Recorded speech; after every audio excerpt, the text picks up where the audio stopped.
Up Radio. Assalamualaikum warahmatullahi wabarakatuh. 98.5 FM Up Radio, The Meaning Station. Selamat siang dan semangat pagi Up Mini, apa kabar Anda? Kembali lagi hari Jumat yang penuh dengan berkah, jam 11:15. Kita ketemu di Titik Berangkat, satu program yang digagas setiap hari Jumat selepas Up Awareness.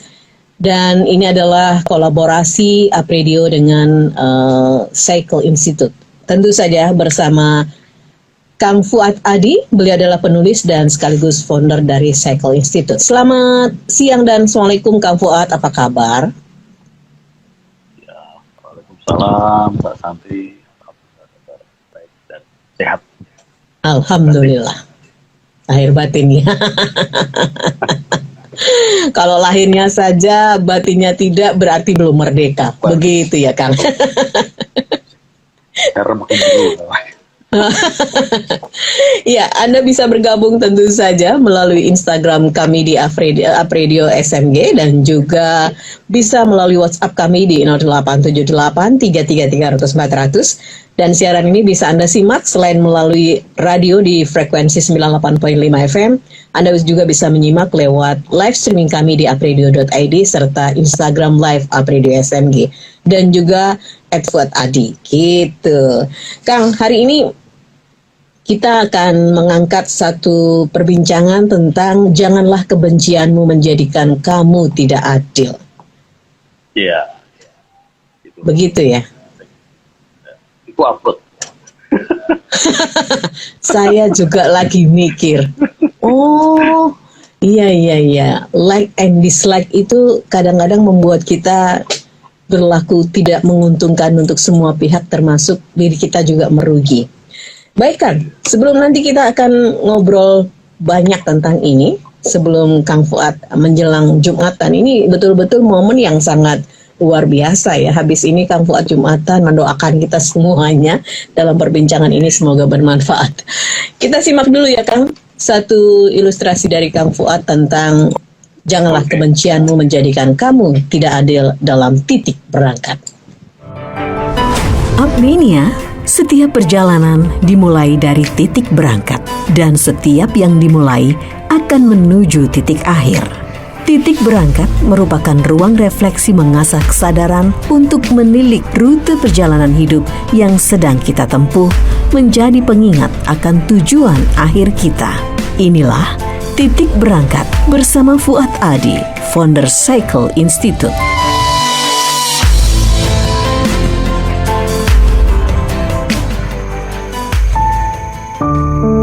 Dalam kehidupan keseharian, tidak semuanya yang bisa kita lalui itu dalam kondisi baik-baik saja ataupun menyenangkan. Pun dalam hubungan kita dengan seseorang, dengan lingkungan sosial kita, tidak juga sepenuhnya berisi hal-hal yang berkenan bagi hati kita atau berjalan sesuai dengan harapan kita terhadap suatu situasi ataupun terhadap satu atau beberapa orang yang berada dalam lingkaran relasi kita. Kita merasa cocok atau berada dalam satu frekuensi. Kita bisa merasa suka atau tidak suka.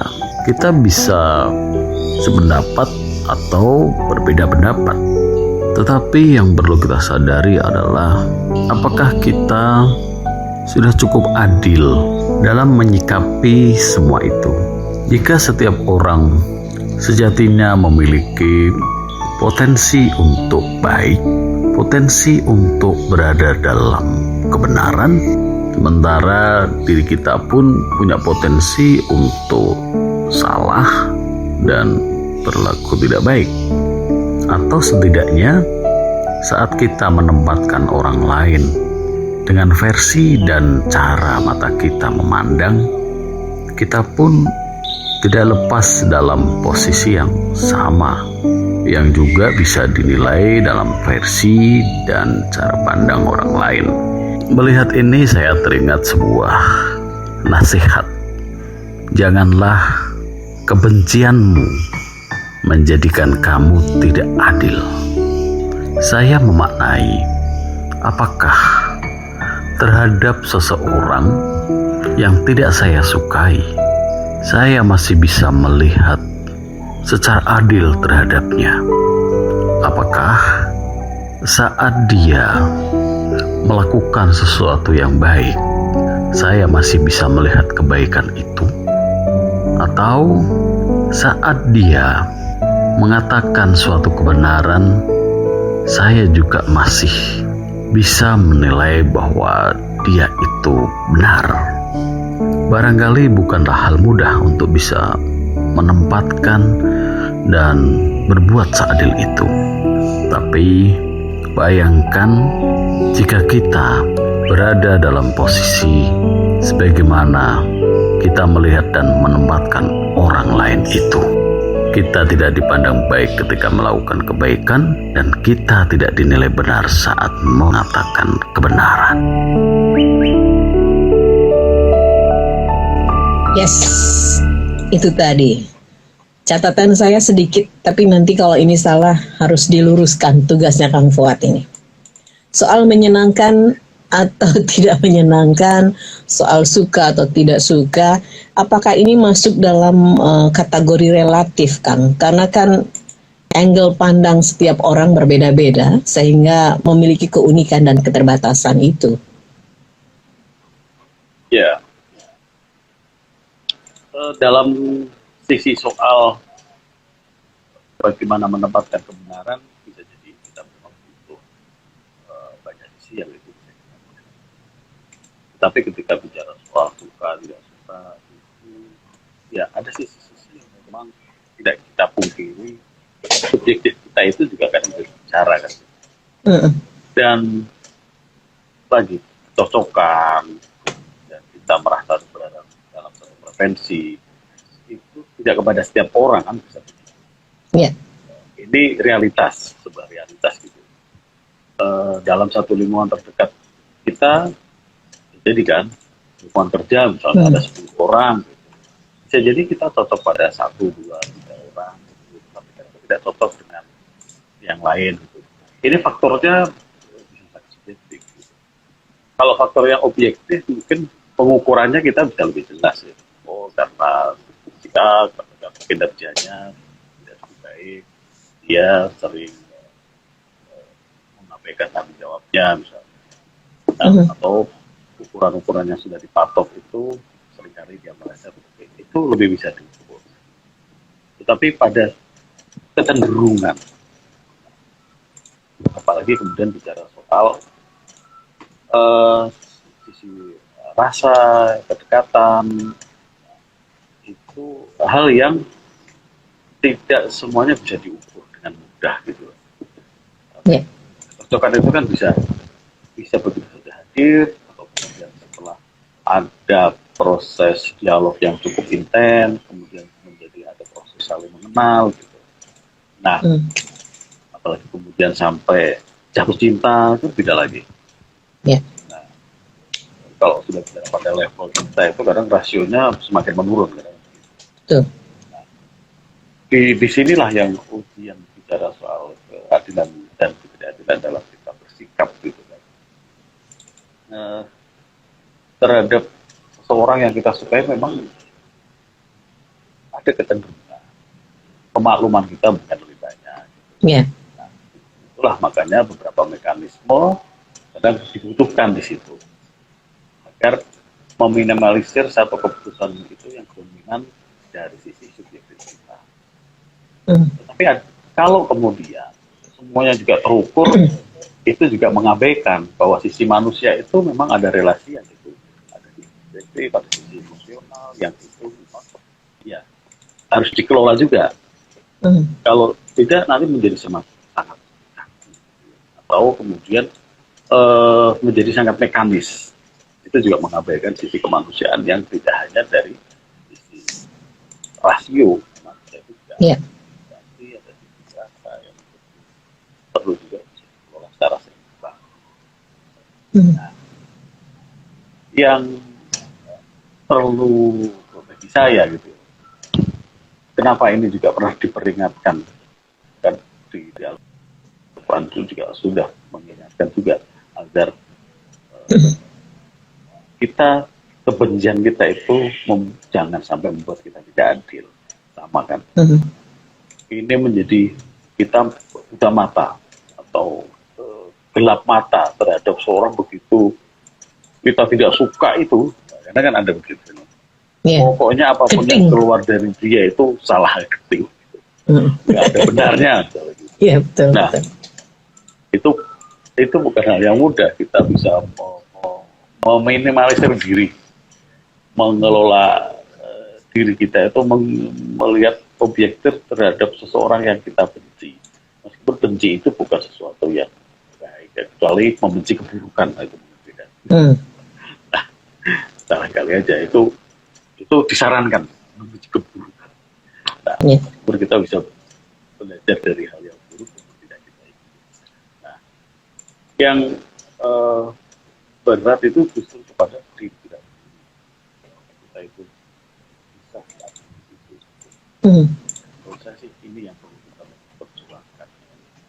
Kalau kepada orang yang kita cintai, kita sukai, kita berada dalam satu ekosistem yang sama, mungkin dalam satu gerombolan yang sama, mungkin lebih mudah untuk bisa menerima sesuatu.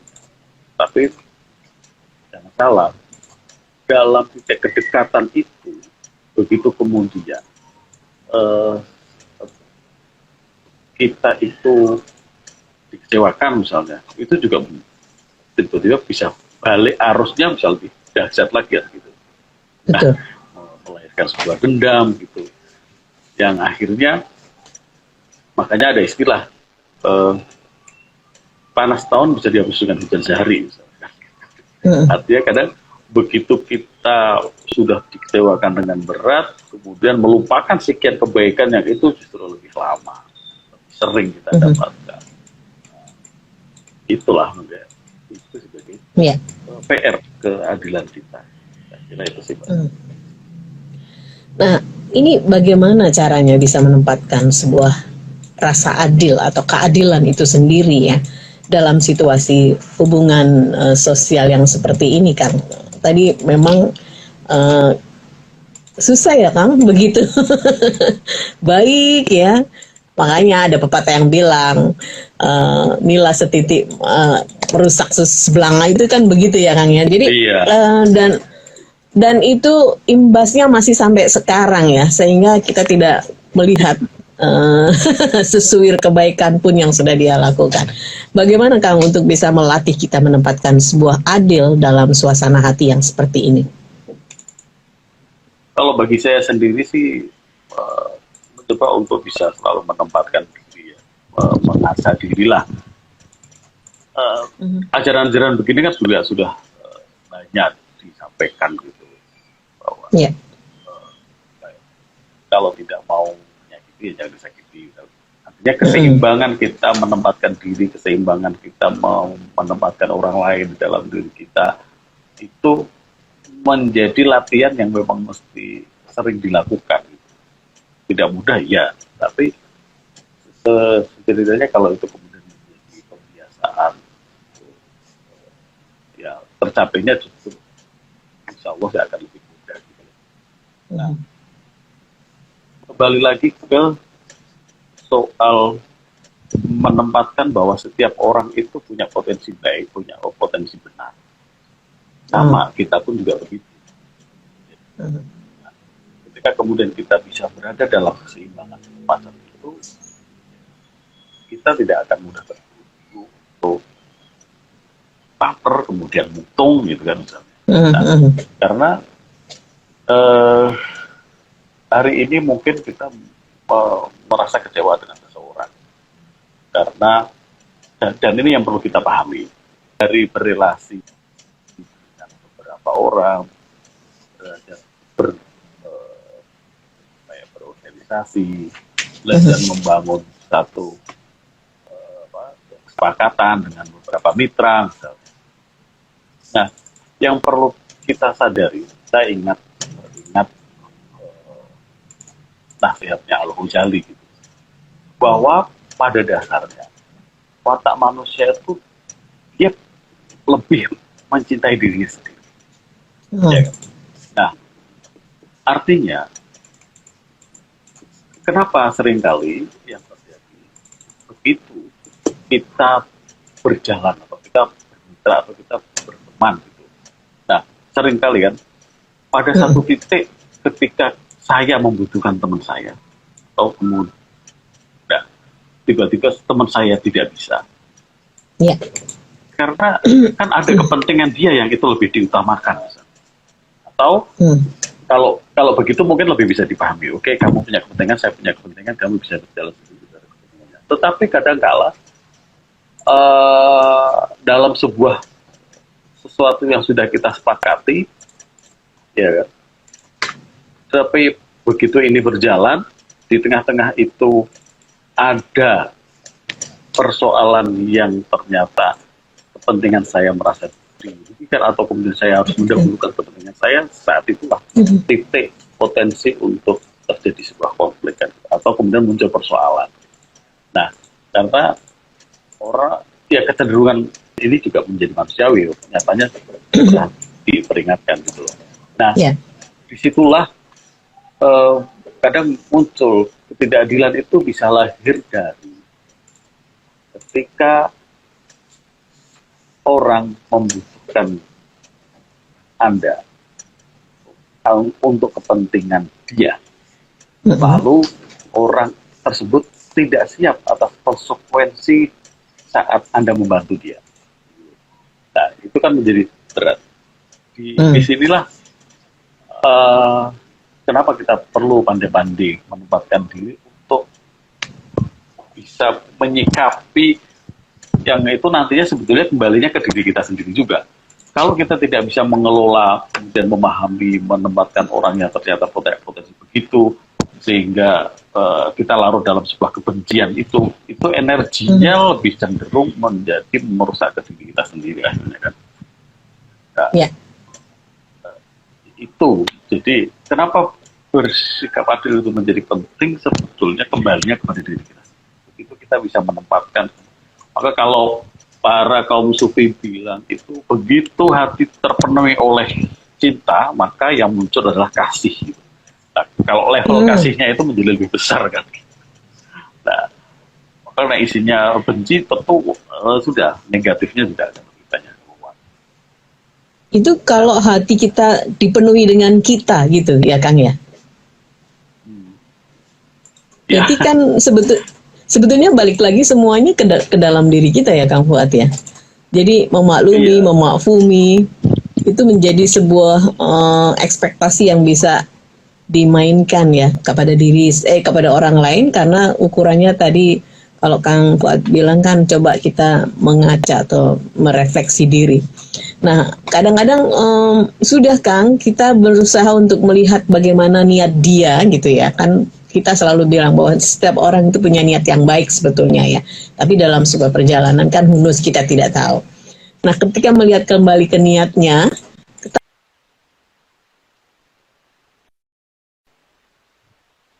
kebencian yang itu impai gitu loh Kang. Kerugian itu sampai sekarang masih berimbas gitu loh. Baik. Itulah. Nah, tinggal apakah kita itu bisa atau berkenan untuk menghentikan sebuah efek yang itu merusak diri kita, atau kita kemudian sebetulnya sederhananya begitu. Terkadang, kenapa kita merasakan untuk memelihara kebencian itu bisa jadi secara tidak sadar itu kita ingin melakukan bargaining terhadap orang tersebut. Agar kemudian menjadi masih ada harapan ya. Oke. Nah, gitu loh. Jadi oke. Belum saya maafkan misalnya. Agar kamu datang ke saya terus minta maaf. Misalnya gitu. Ya kan? Iya. Baru kemudian disitulah terjadi ya karena kamu sudah datang. Terkadang sesimpel itu. Jadi, ya memang kita tidak bisa pungkiri juga bahwa manusia juga punya ada sisi egonya kan. Yang itu terkadang butuh diakomodir untuk ditempatkan posisi yang se-egaliter itu. Iya, iya. Begitu merasa kita direndahkan misalnya, akhirnya membuka bargaining position itu kan. Tapi kalau begitu posisinya sudah setara saja, akan lebih mudah berkomunikasi. Iya. Makanya arahnya adalah bagaimana mengelola bisa adil. Baik. Kang, ini ada pertanyaan dari Indah di Majapahit. Selamat siang, Apredio.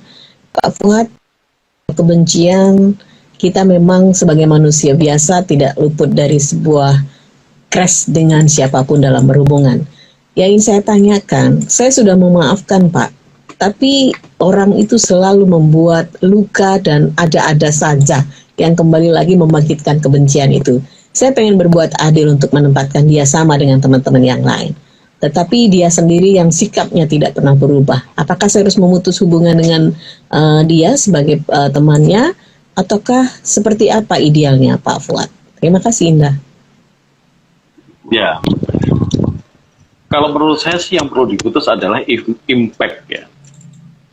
Jadi, katakan, oke, secara hubungan, ini kalau contoh konkretnya saja, mungkin saya tidak perlu memblokir nomor dia misalnya kalau soal tetapi kemudian mungkin saya akan meminimalisir dalam hal-hal yang itu memang kita sudah belajar di polanya, bagaimana ada hal-hal yang seringkali memunculkan dampak negatif ke kita, ya sudah di area situlah mungkin ya cukup kita batasi saja. Tapi kita tidak memutus untuk kemudian satu saat harus berkomunikasi lagi. Tetapi pada area dia itu akan menimbulkan masalah itu ketika apa sih? Ya, sudah area situ aja yang dikunci, tidak perlu kita merambah di area. Oh iya. Sehingga yang perlu dimiliki adalah impact-nya. Soal kemudian tetap menjaga hubungan. Ya, kita sudah tahu lah, sama misalnya kayak situasi pandemi kayak gini, yang perlu kita perlu kan bukan sama orangnya, tapi sama sakitnya. Jadi melokalisir di situnya itu. Apa sih yang sering muncul menjadi dia membangkitkan luka lagi, ya sudah hindari saja area yang di situ. Tapi mungkin ada sisi baik yang itu masih mungkin untuk bisa kita jalin, ya pelihara yang di situ. Menurut saya sih gitu. Ya. Jadi kalau dulu misalnya kita berhubungan dia dengan kapasitas 100%, gitu, ya sudah. Sekarang cukup 20% saja deh misalnya. Betul. Apalagi Indah sudah memahami ya karakter dari temenmunya itu, jadi mungkin kita yang memaklumi ya. Kadang-kadang harus banyak memaklumi untuk bisa terus melanggengkan sebuah hubungan, apalagi pertemanan. Indah tadi disampaikan mungkin impact-nya saja yang membatas kamu untuk tidak membuat ada lagi hal-hal yang tidak menyenangkan hatimu, tetapi secara silaturahmi silahkan tetap dijaga dengan batasan-batasan yang Indah sudah cukup ngerti lah ya. Terima kasih Indah. Manusiawi banget ya, nggak apa-apa. Tapi harus dilatih tadi kalau mau menjadi manusia di atas rata-rata itu. Kang, saya nggak tahu apakah ini benci ataukah suka, itu gimana sih Kang untuk ukurannya ya. Jadi saya kurang suka banget dengan orang itu karena lebih bicara keburukan dia gitu.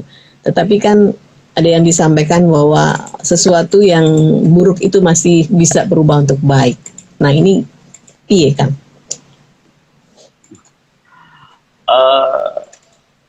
Kalau saya sih bahwa pada dasarnya mandat terhadap manusia itu adalah masing-masing punya mandat.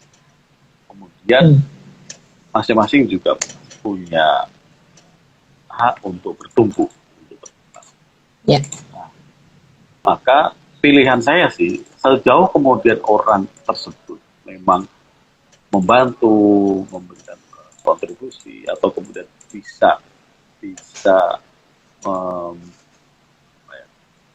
quote potensi baik itu menjadi lebih tumbuh, ya sudah, itu menjadi pilihan untuk saya bergaul. Tetapi tidak menghindar, hanya kan kita juga pun berdasarkan dari mandat kita masing-masing itu, kita punya hak untuk menentukan intensitas dengan siapa berhubungan, gitu kan.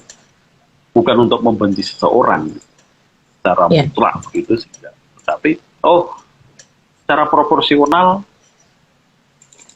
ada sisi relasi, misalnya gini, ketika dia kecelakaan misalnya, secara manusia apapun meskipun itu tidak suka, ya mestinya kita tolong.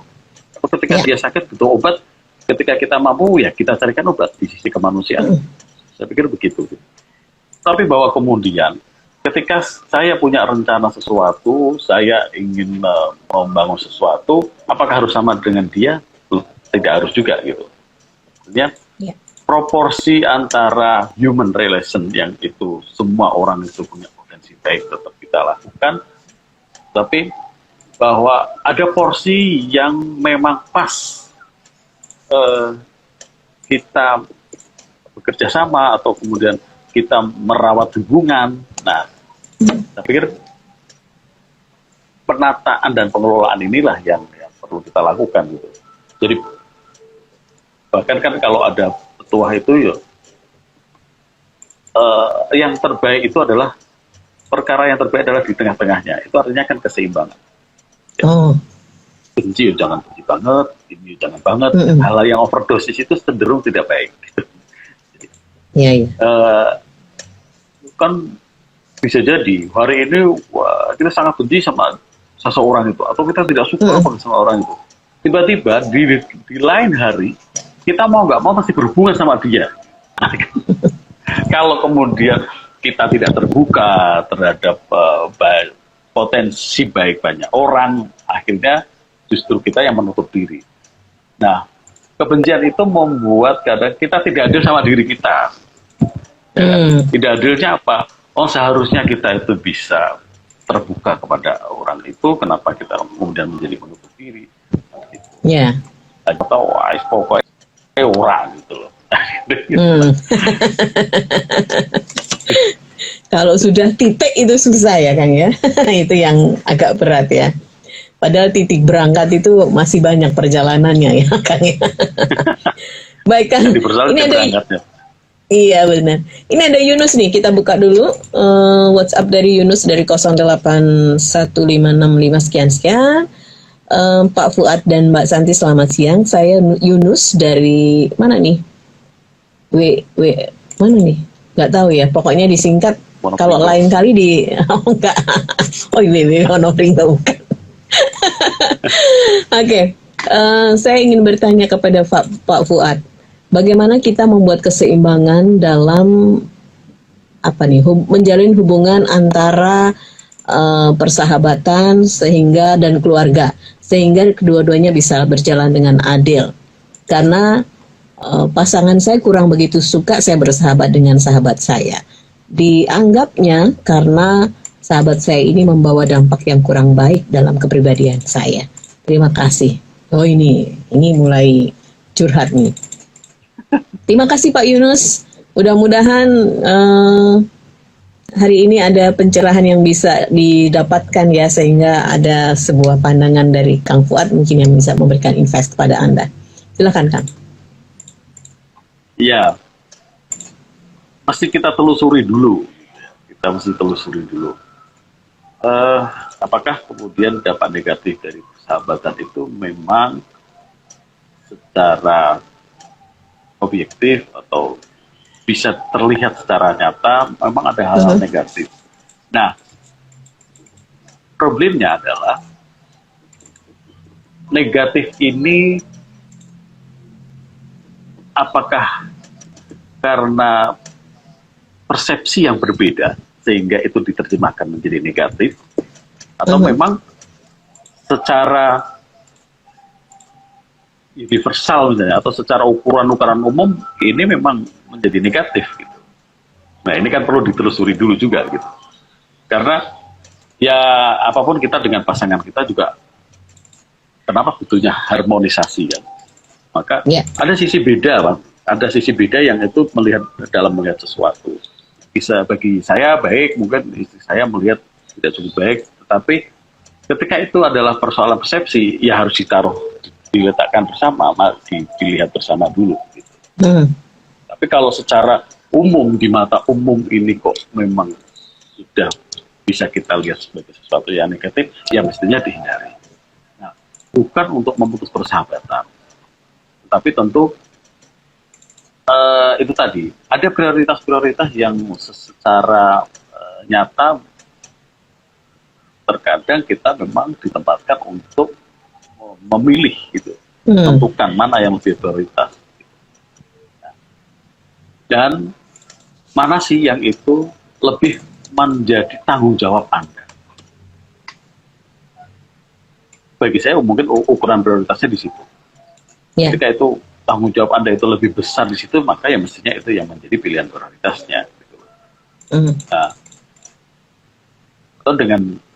atau misalnya kalau persoalannya itu adalah soal persepsi tadi, maka akan ideal kalau Mas Yunus itu menjadi penjembatan. Kalau memang dua-dua ini menjadi penting harus ditemukan, ya kan?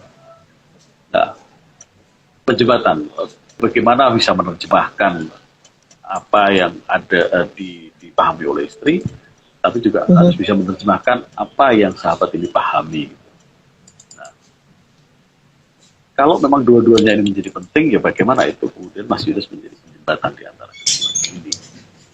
Tapi sekali lagi bahwa kembalikan lagi kepada prioritas tanggung jawabnya itu mana yang kemudian kita harus kalau ya kan bisa menjadi saling kasih masukan di sana sini gitu.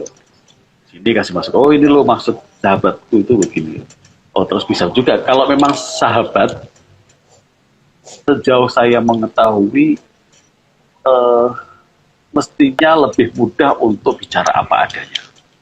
Kalau memang sahabat, tentu saya pun akan lebih mentolerir diri saya untuk keselamatan dari relasi pasangan sahabat saya.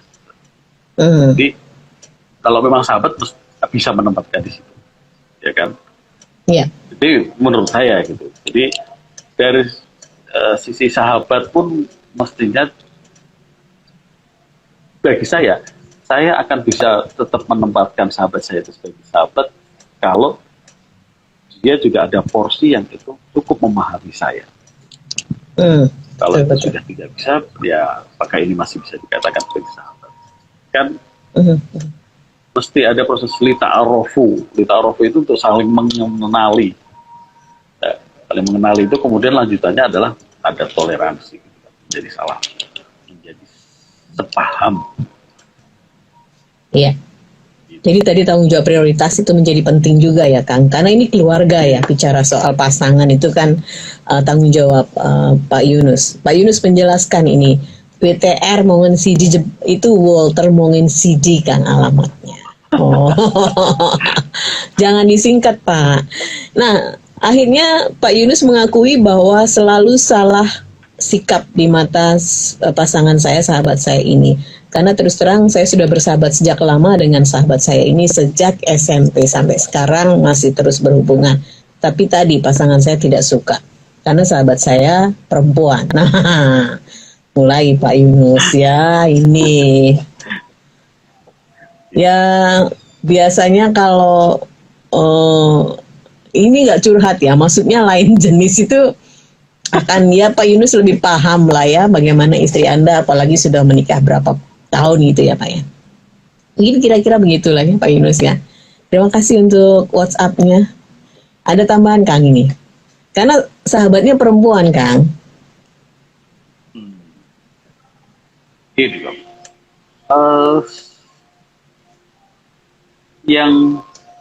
Yang harus saya tahu gitu. Yang harus saya tahu itu makanya tidak bisa. Saya sendiri tidak bisa menyimpulkan secara spontan gitu. Mm-mm. Karena energi sahabat itu kalau itu murni sebagai sebuah persahabatan akan banyak baiknya kok. Positifnya ya. Karena landasannya itu tadi. Karena landasannya itu adalah menjadi saling paham, saling bisa menempatkan, saling bisa mengisi, ya kan? Dan menjadi bisa menerima apapun kondisi kita. Kalau sebagai persahabatan yang murni begitu, sisi baik, sisi buruknya kita juga sudah saling paham. Kemudian tentu keterbukaan dalam berrelasi itu juga menjadi hal yang biasa, menjadi semacam kode etik yang itu dilakukan di situ, diterapkan di situ. Nah, kan ini yang paham Mas Yun sendiri. Seberapa kemurnian dari persahabatan itu? Tuh, kalau bisa menjawab itu, nah mungkin pembahasannya bisa lebih clear lagi. Iya, betul-betul. Jadi sudah disinggung juga oleh Mas Fuad tadi, proportional human relation ini memang membutuhkan sebuah keadilan ya dalam memperlakukan sesamanya. Baik Kang, saya sudah dikasih kode oleh tim redaksi. Oh iya ya, sudah menjelang Jumatan. Kodenya begini. Saya lihat jam dong, bu, gitu ya. Oh iya. Aku kasih kode itu yang jelas deh ya. Baik Kang, apa yang bisa disimpulkan dari titik berangkat kali ini? Janganlah kebencianmu menjadikan kamu tidak adil. Ya, kebencian itu sebetulnya bisa jadi membuat kita tidak adil terhadap diri kita. Karena kita menjadi diri, kita jadi kalau larut sampai menjadi diri yang paling benar misalnya, sehingga tidak bisa memaafkan, tidak bisa pada orang lain, itu juga sama, kita tidak bisa. Karena semua orang punya potensi baik, semua orang punya potensi baik, kita pun. Ya. Baik, terima kasih Kang Fuad untuk waktunya. Jaga kesehatan tetap, salam untuk keluarga. Insya Allah kita ketemu lagi Jumat depan dengan tema yang lain, tentu saja dalam titik berangkat. Terima kasih Kang. Assalamualaikum warahmatullahi wabarakatuh. Waalaikumsalam warahmatullahi wabarakatuh. Baik, demikian tadi kita sudah bersama dengan Kang Fuad Adi, founder Cycle Institute dalam titik berangkat. Kita akan ketemu lagi Jumat depan dengan tema yang lain, tentu saja setiap hari Jumat jam 11:15 hanya di Up Radio. Saya Santi Rosalia pamit. Sukses untuk Anda, jaga kesehatan. Wassalamualaikum warahmatullahi wabarakatuh. Disiarkan langsung dari Menara Universitas PGRI. Up Radio. Jalan Sidodadi Timur, nomor 24 Semarang. Inilah 98.5 FM. Up Radio, the Meaning Station.